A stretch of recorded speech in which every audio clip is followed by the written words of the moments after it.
Good evening. The healing journey. We're on this learning journey again. We welcome you and thank you for allowing our lessons learned, the healing journey, the learning journey into your midst this evening. Good evening, Lee. Welcome. Good evening, Lynn, and good evening to our listening audience of the healing journey and the learning journey. Journey. Ooh, I'm all tied up today. But we just thank you all for joining us. It is a pleasure to sit at the table with you tonight.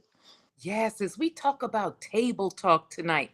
But before we do that, I want to give some recognition.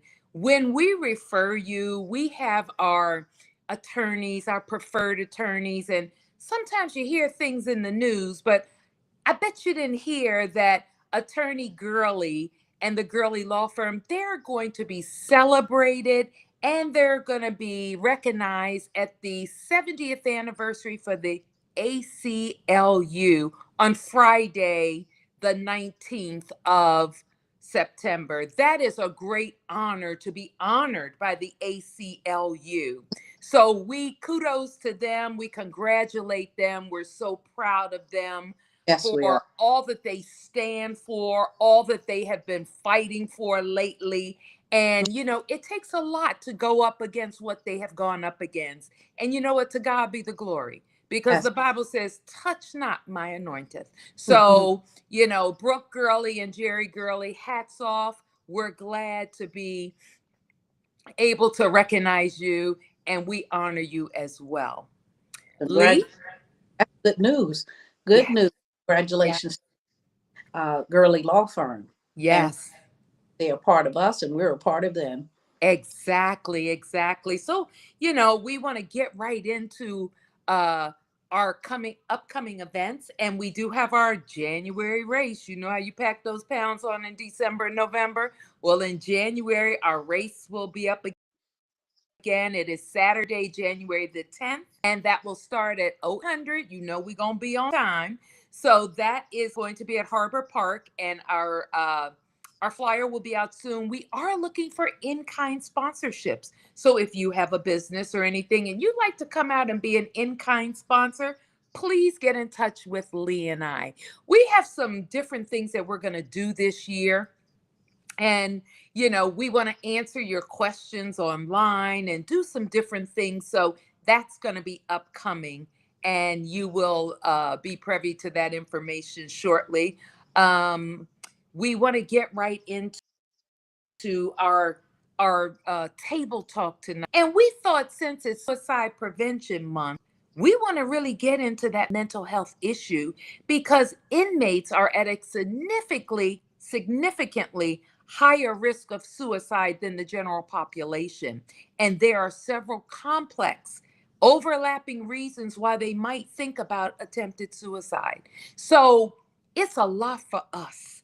And we understand, and Lee and I have been in it this week, in the thick of it, with our loved ones. And so we know what you're going through. And we found ourselves having to pray our way through this week and just turn it over to God.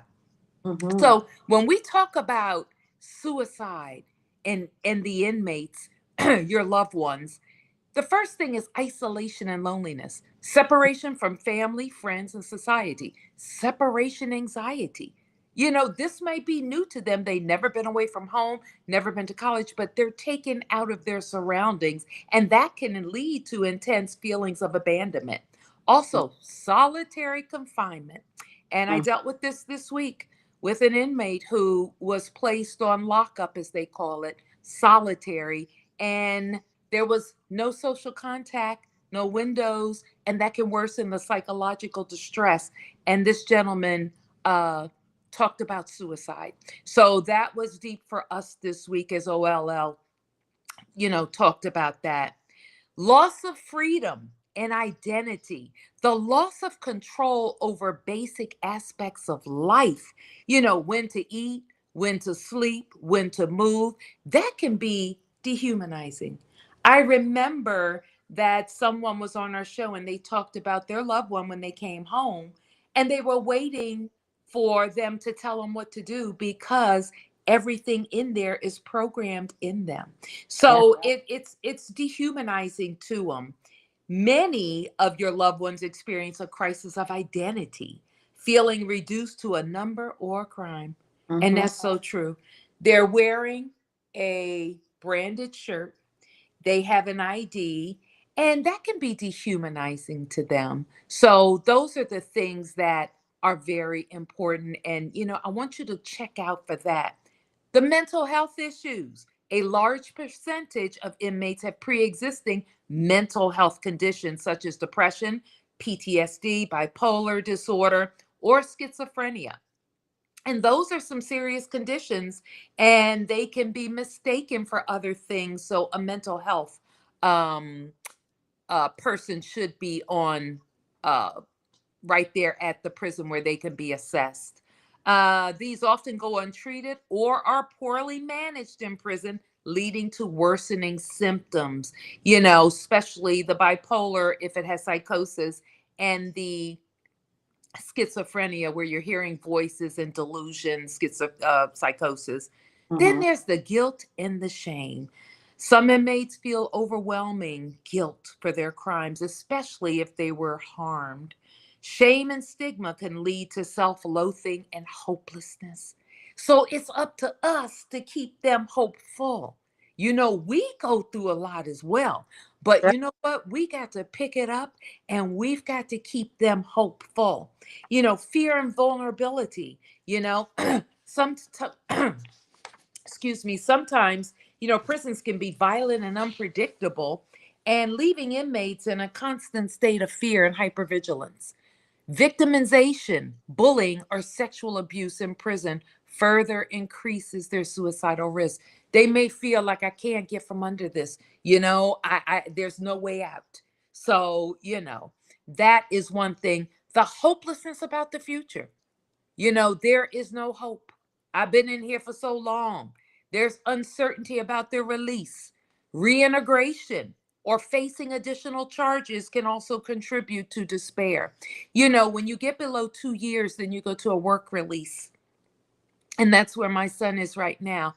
And there's a lot of anxiety about reintegrating into the mainstream again.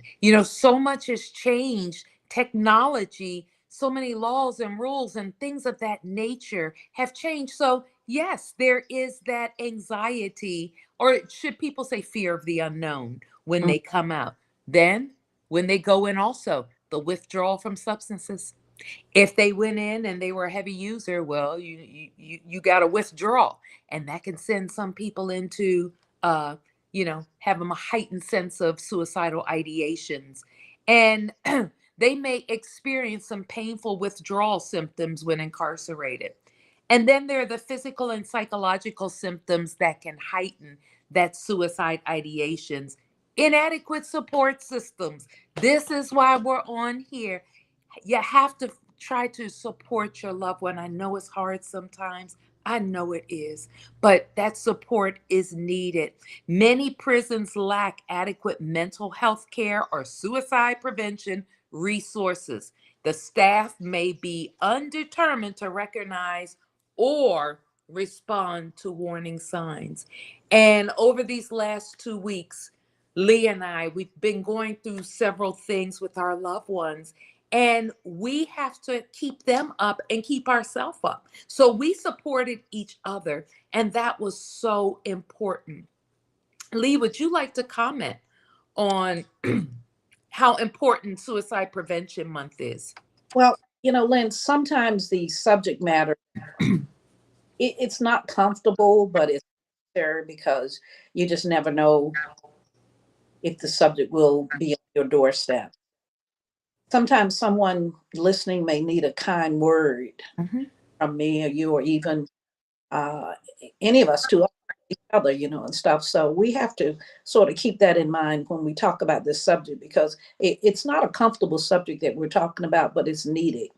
Um, Situation as far as incarceration, I never thought I would be going through that particular journey of my life, but I found myself there. So, suicide is something that we don't talk a lot about, but we need to discuss it in open conversation stuff.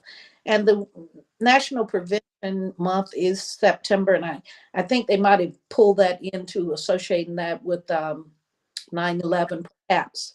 I'm not sure, but Mhm. it's we need to talk about, discuss, and be very much aware of and stuff because, as you said, there's a lot of suicide that's in our prison system. Um, when we deal with incarceration. And there is also, like you say, as we support them and try to give them to keep away from those dark places, so to speak, we also have to take care of ourselves. So that's where the self-care comes in for ourselves. And Lynn and I do that to each other, or I do it to her, and I thank God that she's there too. So we have to be mindful of those things and take care of yourself as you take care of your loved one that's incarcerated or arrested.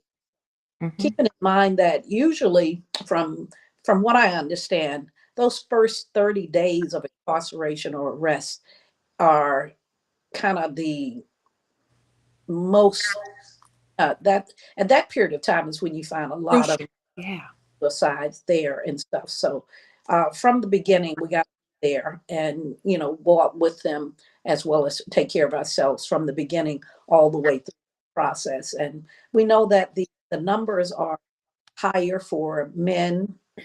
certainly, well, not certainly, but they are higher for men with the incarceration than women or so. But we have to get through. So just keep in mind, I just want to leave with to just say a kind word, be there, Mhm. listen, make sure that you're aware, look at the signs and stuff. And a lot of times we miss the signs because we're not aware of stuff. And I remember one time someone said to me, we were talking about incarceration. So, and they said, most of the time, the people that are being arrested and stuff, they have some problems before they get to that point of arrest. So that the things that bring them to arrest or incarceration that may very well lead to suicide. Sometimes there's some mental stuff going on, and we Mhm. do look at those issues and take care of some of those things as best we can at whatever point we see them. Don't miss them. Address them as Yeah. we. And I know I'm skipping around a bit, Lynn, and all, but I No, just. you're doing good. I mean, that's what it is. This is real table talk. This Mm, is real table talk because it's not only for the inmates, but yeah, think about the loved ones who yeah, can't deal with that separation. Think about a wife or a husband whose spouse is incarcerated and now they find themselves trying to deal with that. yeah. That is hard. So don't just look where your support system is and where you can find that support. And I want to go through a checklist of certain things to look for if you suspect when I'm doing a evaluation, or should I say an assessment, you know, if there's depression, I'm going to assess for suicidal ideations. And the first thing is let a person know that you're listening. Realize that someone may be opening up to you in a way, and here are some ways that you can respond. Let them know you're listening. First of all, reassure them of what you hear and that you're there and taking them seriously. Next, show your support. And that is good. I know my friend George, a prophet, called today and prayed for me because, he covered my mind. And that was supporting me today. So I thank him for that. In your own way, just let them know I'm here with you. Nothing that you're going through changes how I feel about you. That is important for you to say. Some things happened this week, and I was there and I sat in front of my loved one and said, I still love you. I still support you. That is so important for them to hear. Encourage them to keep talking and really listen. Hmm. Really listen. Let them know you want to hear more about how they're feeling and what they're going through. Listen actively by expressing curiosity and interest in details. Wow, that situation sounds difficult, or how did that make you feel when it happened? Show interest in that. That is important. Also, ask them about changes in their life and how they're coping, and that was the first thing. How are you coping with this change? And if they say they're not coping well, keep them talking. Keep Mhm. them talking, because then you're going to find maybe some coping mechanisms to help them and show them. Have you been getting out? Have you trouble sleeping? How are you eating? These are all signs. And then be direct if you suspect that they're thinking about suicide. If you think someone is thinking about suicide, trust your gut and ask them directly, have you ever thought about suicide?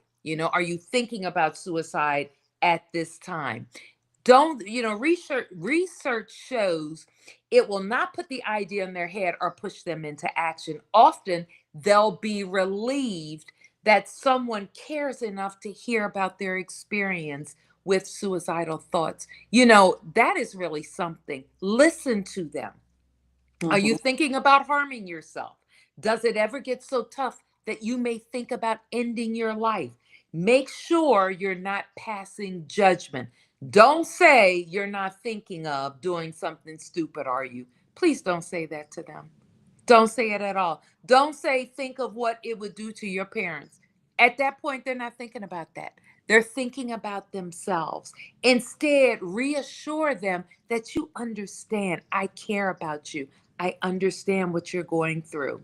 I really care about you, and I want you to know you can tell me anything. Just opening up that ear. They need you to listen. Sometimes you listen without giving, you know, any advice. Lee is really good with that. She'll be really quiet and she'll read that room.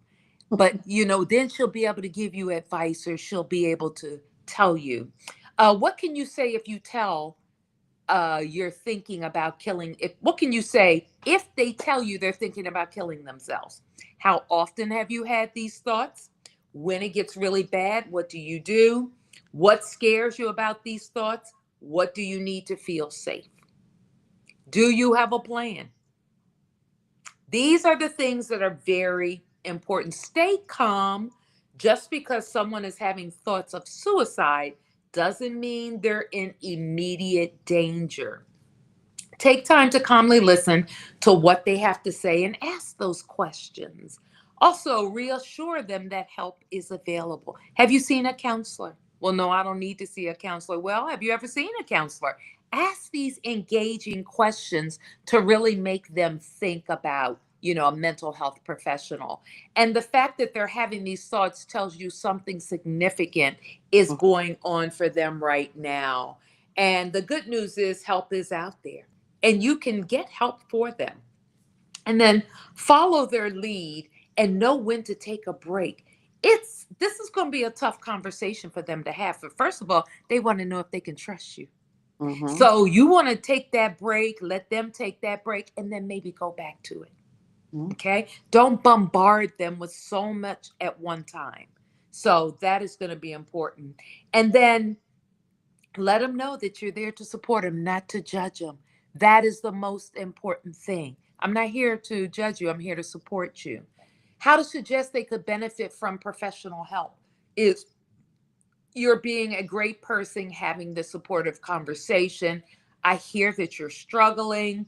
Therapy isn't, just for serious clinical problems, but it can help any of us process challenges that we're having in life. Because, sometimes you can't face or figure out the challenges, but when you go to a mental health professional, boom, I never thought of that. Wow, that's a great idea. So think about things like that.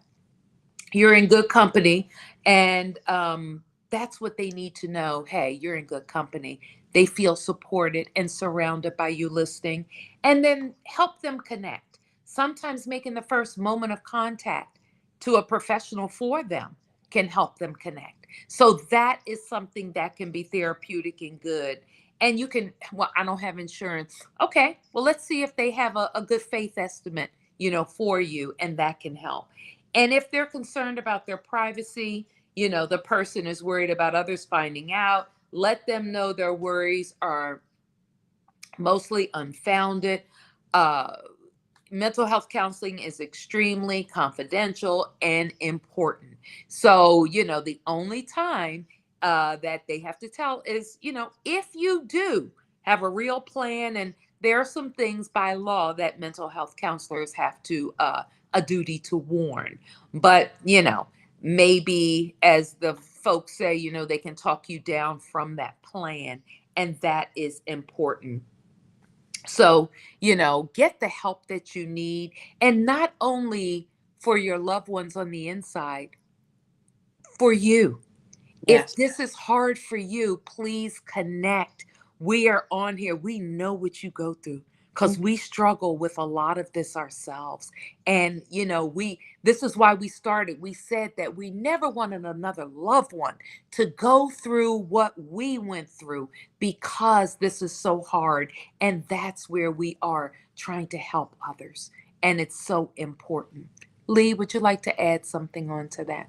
I was just thinking as you were talking about take the self care and take care of yourself and your family that's home with you and stuff, because the incarceration involves not only you and the person that's incarcerated, but it involves your entire family, and they can be affected as well as yourself and the loved one that's incarcerated. I Yes. thinking in terms of, I had a thought as you were speaking about Alabama. Some of our listeners will probably be able to um, connect with this because it seems Alabama in the area where they are had um, the numbers of suicide with the teens in high school were so high, and Mm, I haven't looked at or they've had a chance to, aside through going through the they went through. Um, has taken the time to see what was going on with so many of our teens that they are taking their own lives. They're mm, doing this, and sometimes it could be because of other things that are going on with them. Sometimes people don't open up and share. And Len, I'm not. Len and I were together this weekend, and we were speaking with someone who talked about parents that were incarcerated and some young children that they have and stuff. And the young children are in school, and some of in school sometimes they don't do nice things. So the young kids that are in school are kind of being bullied and stuff because of what they wear. And I'm sure some of the talk has probably been, oh well, your parents are in jail, or gonna be in jail and stuff, and that affects the person also. So we have to think about some of those things also, and again, just try to be kind if we possibly. A lot of times children don't know the effect that they have on others when they make comments and stuff. They're perhaps don't know that they're being mean, but they are being mean and don't realize the other children or may be going through and stuff. So we have to try to be kind and give a kind word or so when we can. There are a lot of things out there. And looking at some, I found some tips for coping with suicidal thoughts, if I can share those with you. Um, yes. and it just included some of like focusing on getting through the next 5 minutes. Think about keeping yourself safe. Mhm. Lynn said, tell someone how you feel. Open up to someone and make sure that they hear you, that you feel comfortable with. Calm your body and your mind. Try to distract yourself from your worries. And then sometimes you have to challenge the thoughts that you're having of giving up, so that so that hope will be where. Sometimes it has to come from within. Um, you got to make a safety plan, Mhm. learn ways to manage difficult feelings, practice being kind to yourself, connect with other people, and by all means, seek support for those. Reach out to someone, get the help you need. There's lots of help out there that you can make phone calls, text numbers that you can text to, email to, call Lynn and Lee at our lessons learned. Mhm. Mhm. Touch with someone that you feel comfortable with. There's no shame in that game of going through and stuff. Oh, how many times have I yelled out, Lynn? Mhm. Yeah. Me Thank too. Yeah. you to hear my to answer that phone for me and stuff. Yeah. Yes. But Yes. they're out there and stuff. So we just got to be aware and listen listen. Don't just have the ear, but listen to what people are saying so that you can recognize some of those things that will let you that this person is not in a good place and it Hmm. might be leading somewhere uncomfortable. And maybe there's something I can say, something I can do that will get them to a better place off Hmm. the edge that they're on before Yes. it's over. So just Yes. those. And we know as loved ones, it's hard. Yeah. Leah and I know how to put on that happy face when so much around us is going the other way. But Mm-hmm. you know what? We put on that happy face and we say, God, immerse us in your Holy Spirit. We know you got it. Increase our faith, and we have to keep moving. Mm-hmm. And it's important that you do that. You know, the pastor yesterday preached, and I mean, he preached on, don't just sit there, but be immersed in Mm-hmm. that Holy Spirit. And it just stuck with us. It was so important at Tanja's church yesterday. He was just uh, he was dynamic in his ministry yesterday, and he ministered to us just what we needed yesterday. And I want to give some statistics here of the individual impact. And this is from NAMI, which is the National Alliance of Mental Illness. Mm-hmm. NAMI is a recognized national organization. If you have suicide attempts or anything like that, or not suicide attempts, but anybody with suicide ideations, get in touch with NAMI. NAMI has all kind of numbers and things of that nature. So 1 in every 20 U.S. adults, that means 5%, have serious thoughts of suicide each year. 1 in 20. That's a lot. About one person dies by suicide in the US every 11 minutes.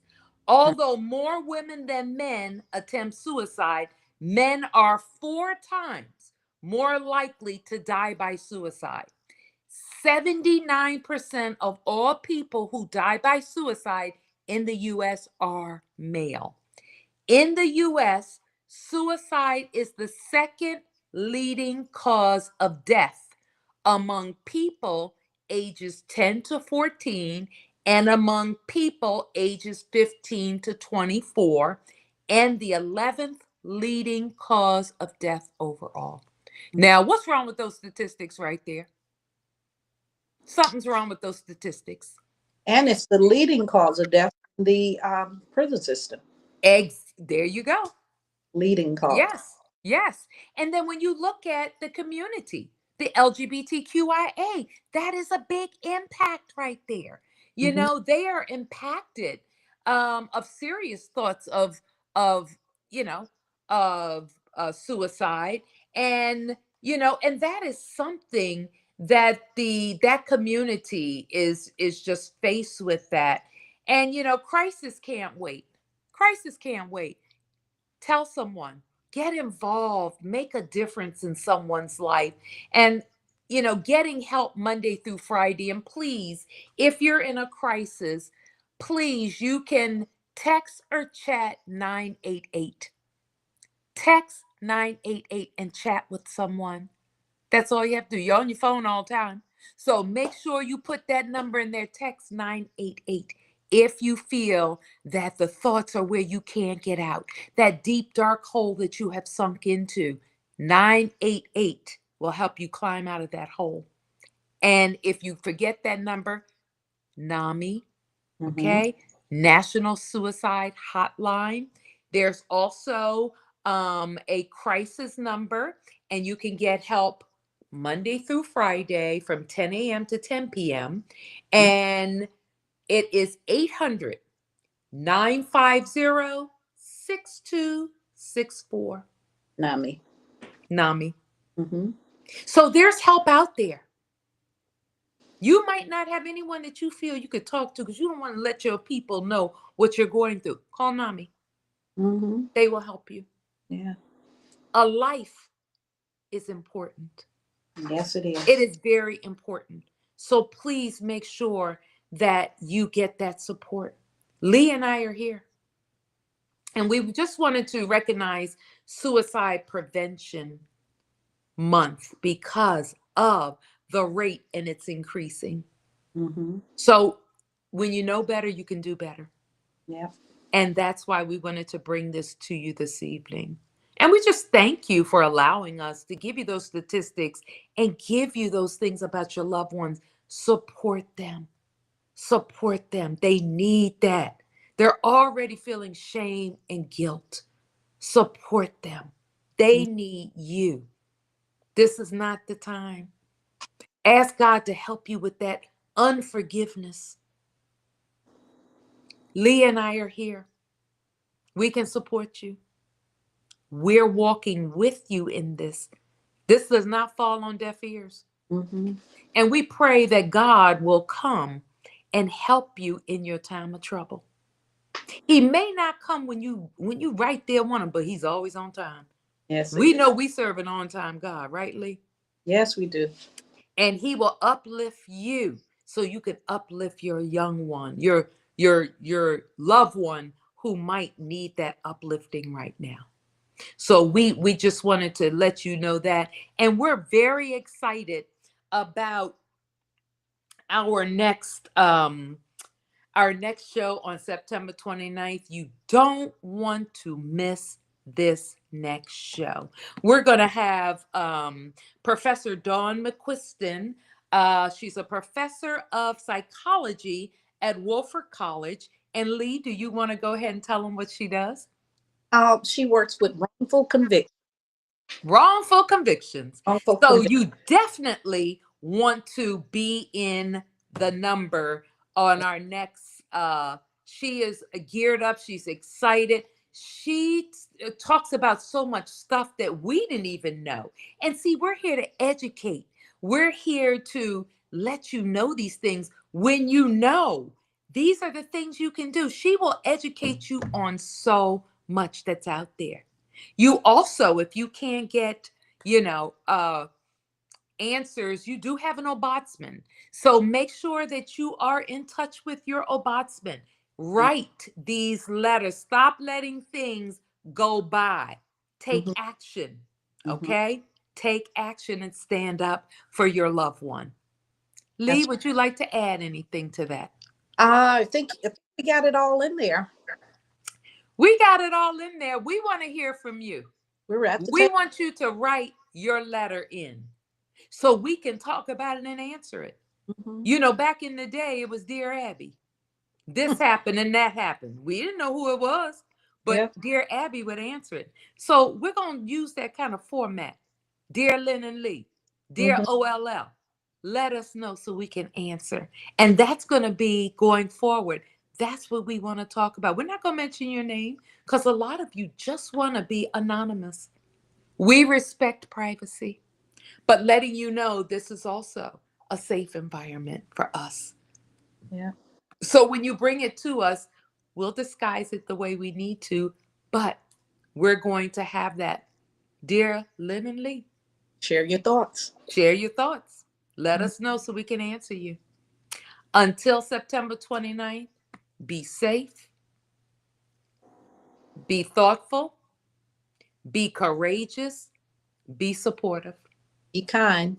be kind, and you never know when someone is going through something. Right. Ears open, Right. and we'll see you on the 29th.